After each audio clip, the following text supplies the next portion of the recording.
Hi. So you don't want to miss this elevator.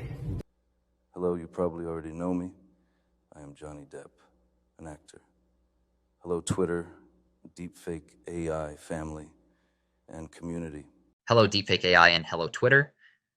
My name is Sam Bankman-Fried, and I am back again in the AI form. The rise of deepfake technology has raised concerns about its potential dangers after the AI-generated video of actor Rashmika Mandanna went viral. Amidst this, singer Chinmayi Sripaada spoke about its misuse not only against celebrities but also common people. Sripaada, in a post on the social media platform X, stated that the misuse of AI technology such as deepfakes poses a new threat as the next weapon to extort, blackmail and exploit women. The singer alleged that loan apps are harassing women borrowers with photoshopped images of their faces over porn photos, making it an extremely distressing experience. Deepfakes, however, are more challenging for the average person to detect, especially on devices with lower resolution displays. In response to this growing concern, Sripaada challenged for a nationwide awareness campaign to educate the general public about the potential dangers of deepfakes, particularly for women. She urged people to report incidents instead of taking matters into their own hands. The shocking incident that triggered these concerns involved a viral video supposedly featuring actor Rashmika Mandanna entering an elevator. However,